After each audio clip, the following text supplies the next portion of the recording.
Bienvenue dans la deuxième partie de cet entretien proposé par Mental Waves où nous retrouvons Philippe Guillemant et l'optimisme d'un futur lumineux. Bonjour Philippe. Bonjour. Alors j'ai envie de démarrer cette deuxième partie avec cette phrase attribuée à Colin Serrault. Vous allez me dire ce que ça éveille chez vous. Le chaos est rempli d'espoir parce qu'il annonce une renaissance. Mhm. Alors, à l'appui de vos travaux sur le chaos et de votre dernier ouvrage, La physique du futur lumineux, que pouvez-vous nous dire sur ce que cette phrase déploie D'accord. comme ambiance, comme atmosphère, comme projection? Ok. Alors, le chaos est à l'origine de l'explosion du futur en multiples possibilités. S'il n'y a pas de chaos, on reste sur essentiellement le processus sur lequel on est. D'accord? S'il n'y a pas la société est organisée, et en général, la société va toujours chercher à se maintenir telle qu'elle est. S'il n'y a pas de chaos, tout va bien, a priori, et il n'y a aucune raison d'évoluer. On voit mal comment un changement de paradigme pourrait avoir lieu, puisqu'on va sans arrêt répéter l'ancien. Alors que s'il y a un chaos, alors ça peut nous emmener dans toutes les directions, hein, négatives, positives, etc. Mais au moins, il y a une possibilité que les choses changent. Et alors après, ça va dépendre de ce qui a été collectivement investi dans le futur. Si on est dans un processus de changement de paradigme qui peine à s'exprimer parce que justement il n'y a pas de chaos et qu'on répète sans arrêt l'ancien, eh bien le chaos va peut-être fournir les conditions pour que ce changement de paradigme ait lieu, puisqu'il va permettre au nouveau futur où ce changement de paradigme a eu lieu de se brancher dans notre réalité.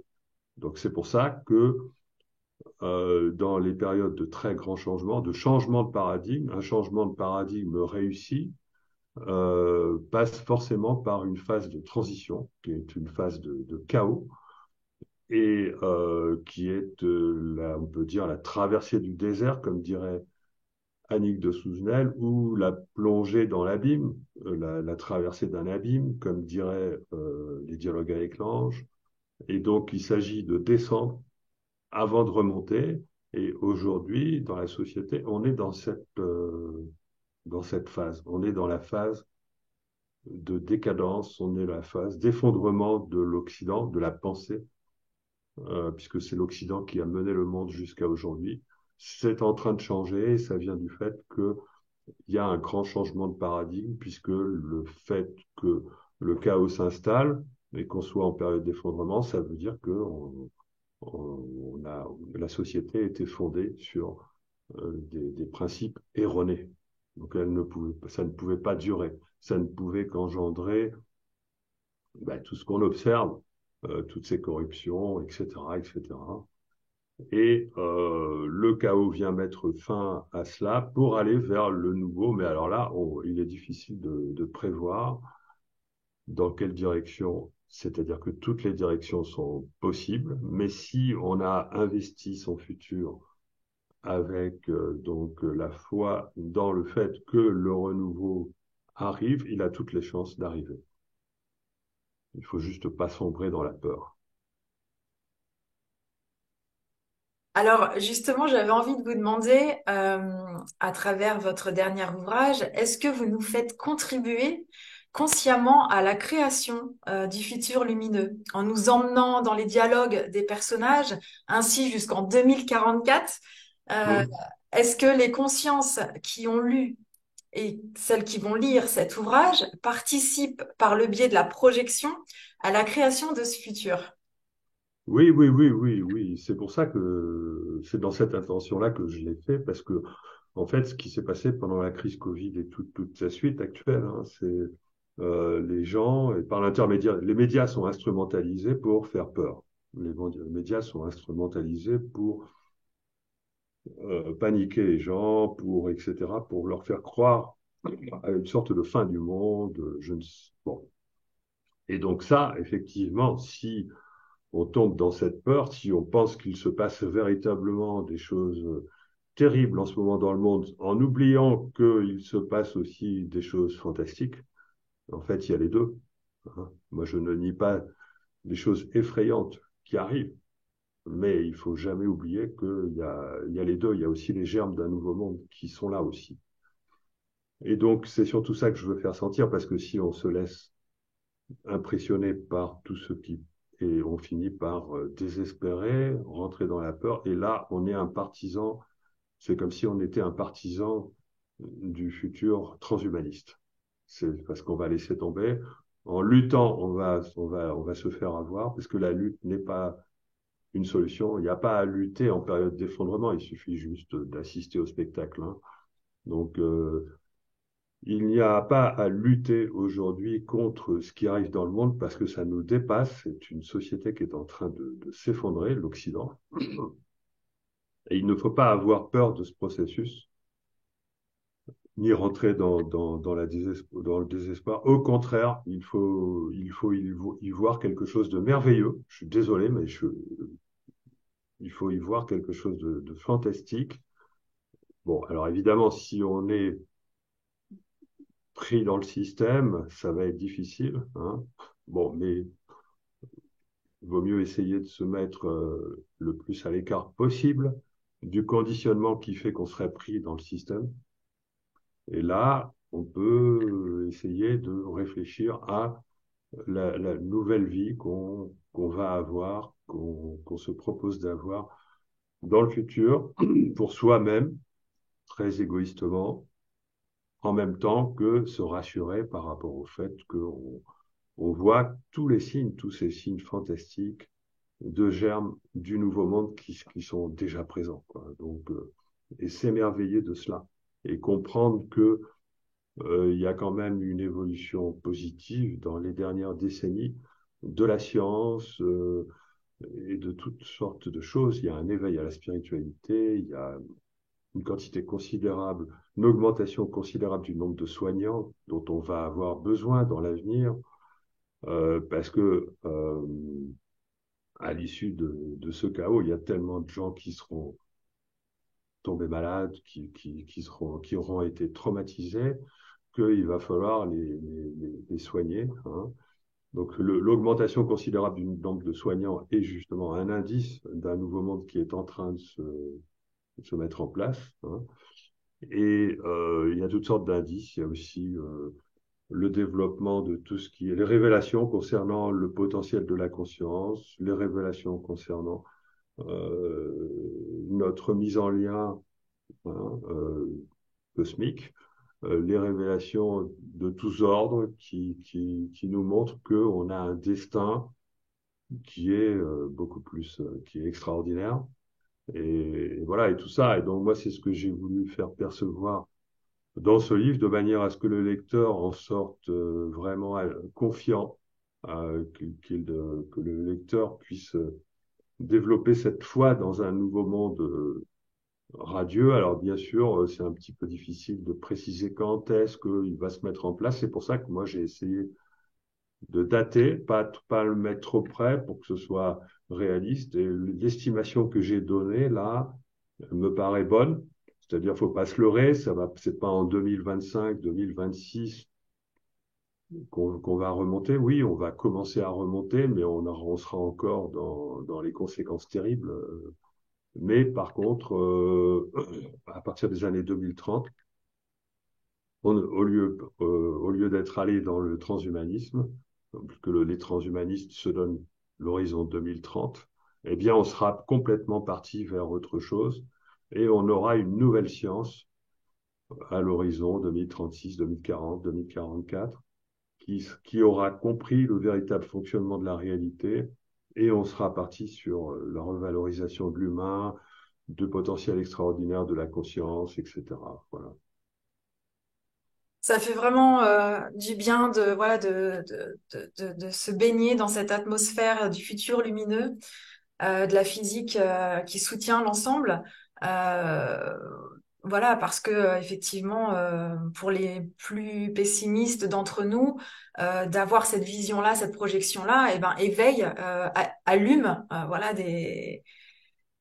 bah, le sentiment d'espoir, de foi, voilà, et c'est ce qui est essentiel à garder en veille, en éveil, en ces temps. Alors merci pour ça. Et donc c'est passionnant justement parce que dans cette physique du futur, on considère que la conscience est omniprésente, omnipotente, Oui, et que les informations sont vibrations. Et là, une fois encore, alors c'est peut-être pardon, hein, c'est peut-être très raccourci, mais une fois encore, en tout cas, cette vision vient s'allier à celle des approches purement spirituelles, notamment sur l'aspect vibratoire des choses. Et ce livre, justement, vient rationaliser aussi ce terme, encore un autre terme qui est galvaudé justement par les sphères New Age, comme on dit. Alors, est-ce que vous pouvez nous emmener justement vous en avez un petit peu parlé en première partie, mais peut-être un peu plus largement là, nous emmener dans ce passage du livre justement où vous échangez avec Lucie au sujet de l'intelligence vibratoire, du oui. discernement vibratoire, et ça va jusqu'à la cohérence vibratoire. Mhm. Ah bon, alors d'abord, il faut expliquer de quoi il s'agit, de quel Oui, genre de vibration, hein. Donc là, il faut comprendre que l'espace, le temps et la matière n'existent pas réellement tels qu'on les perçoit, que l'espace et le temps sont des phénomènes émergents, c'est-à-dire que c'est la conscience qui interprète, c'est la conscience au final qui fabrique l'espace et le temps, à partir d'un univers d'information. OK? Il y a des physiciens qui parlent de la théorie de la simulation. C'est-à-dire qu'on n'a pas besoin que la réalité soit réelle pour avoir la sensation de vivre une réalité réelle, d'accord? Mais il ne faut pas aller chercher non plus le film Matrix ou la réalité augmentée, la réalité virtuelle, hein. On peut tout simplement être dans une simulation entre guillemets qui n'en est pas une, parce que c'est la conscience qui crée cet espace. Et donc là, on peut dire que la conscience, c'est l'espace. Là, je fais un raccourci comme vous, hein, je raccourcis. OK? La conscience, c'est l'espace, donc les vibrations de l'espace, ce sont les vibrations de la conscience. Les vibrations de la conscience, c'est pas le mental, c'est tout ce qui concerne le ressenti. La conscience, pour être consciente, elle ressent, elle perçoit. Les perceptions et les ressentis, les émotions, les sentiments, etc., les intuitions aussi, ce sont des vibrations de l'espace, mais pas les vibrations de l'espace qui ont lieu dans le temps et qu'on appelle les ondes gravitationnelles. Ce sont aussi des vibrations de l'espace, mais ce sont des vibrations dans le temps. Moi, je parle de vibrations à une échelle beaucoup plus infinitésimale et des vibrations qui sont hors du temps, hors espace-temps, des vibrations de la conscience. La conscience, elle est hors espace-temps. La conscience vibratoire, elle n'est pas dans l'espace-temps. Les personnes qui vivent des expériences de mort imminente, lorsque leur conscience s'en va, quitte le corps, elle n'est pas dans l'espace-temps. D'accord? Et elle a des vibrations, mais hors du temps. Ce sont ces vibrations hors du temps qui forment les ressentis, qui sont l'équivalent des ressentis de la conscience lorsqu'elle est hors du corps. D'accord? Et ce sont ces vibrations-là, donc ce sont des vibrations de l'espace hors du temps, qui sont créatives. Ce sont ces vibrations qui créent notre nouveau futur. D'accord?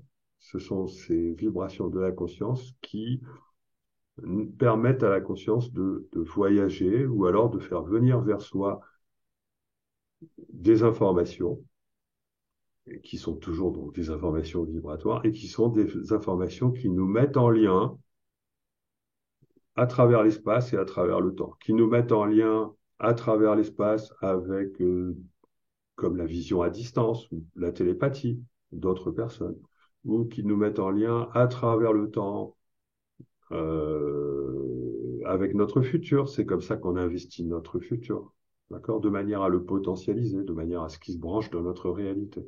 Ça, ce sont ou alors même en y voyageant comme le vivent les personnes hors du corps, d'accord? C'est-à-dire que la conscience, c'est un véritable système de navigation. Ça ne se voit pas parce que comme elle est enfermée dans le cerveau, tout comme un pilote est enfermé dans sa voiture, par exemple, euh, on a tendance à confondre le pilote et la voiture. Et c'est ce qu'on fait. On est dans un paradigme où on a confondu le pilote et le cerveau, la conscience et le pilote. D'accord? Et donc, cette conscience-là, on ne détecte pas son potentiel puisqu'en général, elle est enfermée et tout ce qu'on détecte, c'est sa corrélation avec le tableau de bord. Voilà. Mais en réalité, la conscience, elle a un grand potentiel. Elle a un potentiel de reliance et de navigation pour faire venir à elle des informations ou aller vers des informations à travers le temps et l'espace, parce que la conscience, elle est fondamentalement non locale. Et la non-localité de la conscience fonctionne avec un système vibratoire. Voilà. Et j'ai répondu. Absolument. Merci hein, de condenser, de synthétiser, de raccourcir. Mais voilà, effectivement, du coup, on arrive vraiment à capter ce qui est l'essentiel de la conclusion, mais il faut vraiment aller comprendre le cheminement et les explications, voilà, encore une fois, dans les ouvrages, parce qu'on ne peut pas passer à côté. Oui, il y a un processus de maturation très Et- important. Exactement, exactement. Alors, pour aller motiver les cœurs un peu plus encore, je vais faire appel à l'optimiste que vous êtes, on l'aura compris. J'avais envie, pour finir, que vous nous apportiez votre éclairage sur la notion de doute nécessaire, sur la notion d'effort, de courage, et pour en revenir à la foi également. Des opportunités rendues possibles grâce à cette énergie finalement. Oui, absolument. Donc oui, alors d'ailleurs quand j'ai parlé de d'efforts, de doutes, etc., c'était pour m'opposer à un point de vue New Age un peu trop simpliste, un peu trop naïf sur la réalité. Parce que dans le New Age, on vous dit, il faut pas faire d'efforts, il faut pas douter, etc. Mais ça, c'est extrêmement simpliste, hein. Voire dangereux. Mm. Et c'est un amalgame qui est fait, hein. Il faut faire attention à tous ces amalgames. Lorsqu'on n'a pas de théorie physique, lorsqu'on n'a pas de science qui permet comme base à une pensée, ben, cette pensée, elle dégénère facilement, et surtout lorsqu'il y a le business derrière. Donc, parce que qui ne voudrait pas aller très facilement à sa réalisation personnelle grâce à des recettes? Bon, évidemment, ça fonctionne pas comme ça. Donc, le doute, c'est quelque chose d'essentiel, à condition qu'il reste mental. D'accord? C'est-à-dire que dès que le doute se met à devenir émotionnel, il est mauvais, il n'est pas bon. Ok? Le doute, ça doit être le doute, c'est-à-dire on se demande si quelque chose est vrai, mais mentalement. Et il ne faut pas que ça ait un impact, il faut que ça reste neutre. Si on commence à douter, si le doute commence à faire peur, parce que du coup il nous fait perdre la confiance, c'est un doute émotionnel et là c'est pas bon. Donc la différence entre le doute et en général il y a un amalgame qu'on fait entre les deux, hein. Donc, la différence entre le doute négatif et le doute positif, le doute créatif même, hein, c'est que le doute négatif va nous faire perdre la confiance et va nous faire peur, alors que le doute positif va au contraire enrichir le champ des possibles, puisqu'on ne sait pas si on va aller, si une information est vraie ou est fausse, on ne sait pas si on va aller dans telle direction ou telle autre, mais on reste neutre par rapport à ça. Et ça ouvre le champ des possibles. D'accord? Et comme ça ouvre le champ des possibles, ça va faciliter la synchronicité, hein. Quelqu'un qui voit des synchronicités partout, c'est quelqu'un qui ne doute pas et c'est quelqu'un qui va se leurrer. Quelqu'un qui doute ne va pas se leurrer et donc aura plus de chances de vivre une véritable synchronicité. Et même qu'elle se répète. Par exemple, moi, ça m'est arrivé souvent. Il m'arrive une synchronicité, mais je doute. Parce que comme je suis scientifique, je me dis, ouais, mais c'est peut-être par hasard. Je suis peut-être en train de me leurrer. Et du coup, je favorise sa répétition. Et comme ça, elle peut se répéter 3, 4 fois. Et là, ça devient tellement improbable que là, je sais que là, je ne doute plus. Mais grâce au fait que j'ai douté, j'ai vécu de véritables synchronicités. D'accord? Voilà. Ensuite, la notion d'effort. La notion d'effort, elle est fondamentale parce que dans la vie, si on veut réussir à faire quelque chose de grand, il y a un moment donné, même si on a été mis sur la voie euh, grâce à l'intuition ou la synchronicité, l'intuition, mettons qu'on ait un grand projet, on a un projet de réalisation personnelle qui est quand même important, et grâce à la chance, grâce à la synchronicité, grâce à son âme, grâce à son cœur, grâce à tout ça, ça y est, on est mis sur les bons rails, on a trouvé exactement l'environnement qu'il fallait, et donc c'est super. Bon, ben là, il va falloir bosser. Il va falloir, au contraire, euh, faire l'effort de se réaliser. Bon, on a été aidé pour se mettre sur le chemin, le bon chemin de réalisation, et justement, ça doit nous conforter pour faire les efforts qui suivent. Moi, les plus grandes synchronicités dans ma vie, les plus puissantes, les plus éclatantes, les plus impressionnantes, ce sont des chemins, ce sont des synchronicités qui m'ont mis sur la voie de devoir travailler à quelque chose qui me paraissait impossible et pour lequel j'ai dû faire un énorme effort, faire des publications, etc. Mais j'avais tellement de confiance dans le fait que j'étais sur le bon chemin que ces efforts ne m'ont pas posé de problème parce que j'étais sûr que j'étais sur la bonne voie. Et donc, faire ces efforts-là ne m'ont pas rendu malheureux. Au contraire, c'est quand on est heureux qu'on peut faire des efforts. D'accord, d'accord? Donc, vous voyez, c'est encore subtil là, hein. Voilà. Donc, l'effort, il est tout à fait légitimé lorsque on est sur son chemin de réalisation qui a été validé soit par la joie, la synchronicité, etc. Tout ça, il est d'autant plus possible, facile, jouissif de faire des efforts que voilà ce que j'avais à dire sur la notion de doute et d'effort. Donc je renverse complètement, hein. Fondamental et essentiel. Mm.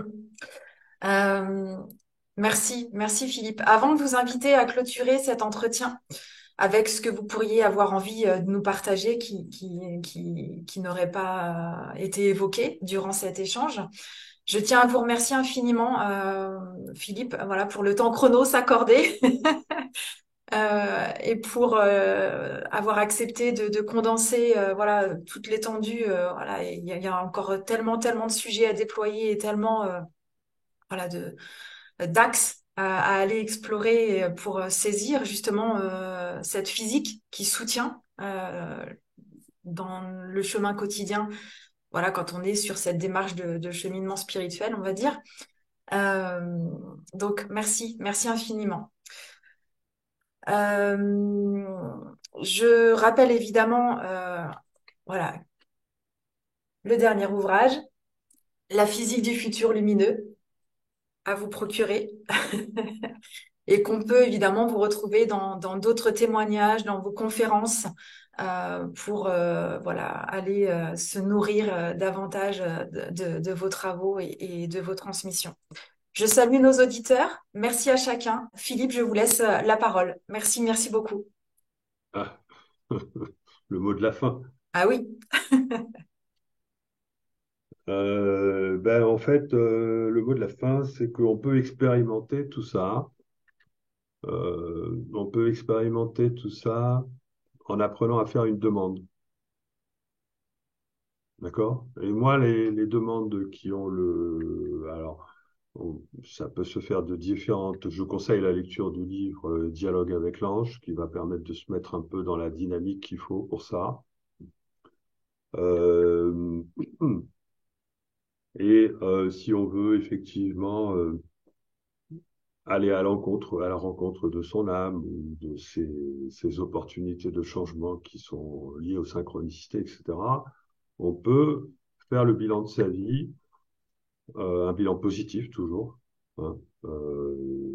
Essayer de se retrouver euh, et puis faire une demande en conséquence. C'est-à-dire, voilà, par exemple, s'écrire une lettre à soi-même. Mettons. Alors, vous faites le bilan de votre vie, ça n'a pas besoin de faire 10 pages, hein, en une page ou deux, ça peut être fait. Voilà, jusqu'à présent, dans votre vie, vous avez fait ça, ça, ça, ça, ça, puis essayez d'être le plus authentique possible, hein. Bon, il y a eu tel problème, mais vous avez essayé de le gérer de telle façon, etc. Que maintenant, vous en êtes arrivé à un point là où se présente à vous la possibilité d'un choix, mais vous êtes encore dans le doute, et là, vous faites part de votre plus grand rêve, ce que vous aimeriez, la manière dont vous aimeriez vous réaliser, ou l'idéal que vous souhaitez atteindre. Ça peut être très matériel, hein. Ça peut être acquérir une maison, des choses comme ça, etc. Il faut éviter tout ce qui implique d'autres personnes. Donc, les rencontres ne se commandent pas, hein. OK. Euh, on ne fait pas de commandes pour rencontrer un partenaire, d'accord? On fait des commandes pour modifier sa ligne de temps personnelle. Après, après ça peut engendrer des rencontres. Il ne faut pas demander ça. Ce qui compte, c'est le travail sur soi. Et si on a un besoin matériel, ça peut être une maison, n'importe quoi, pour réaliser ce potentiel, eh bien, on l'écrit, on l'écrit, on l'écrit, et puis voilà, on le demande, et puis on s'envoie ça à soi-même, et on lâche prise. Voilà. Ça, c'est quelque chose que j'ai fait, moi, hein, sinon j'en parlerai pas, et qui a fonctionné à merveille. Voilà. Mais voilà, donc mon mot de la fin, ce serait ça. Il y a plein de façons de faire une demande, mais des façons de le faire, c'est de faire un rapide bilan de sa vie en étant authentique, sincère et non complaisant, et puis en décrivant son potentiel de réalisation, celui qui nous met en joie, et en demandant, voilà, je veux ça, voilà, etc. Et puis, hop, un peu comme une bouteille à la mer, voilà. Ça, c'est quelque chose qui mérite d'être essayé. Voilà. Merci, merci infiniment, Philippe.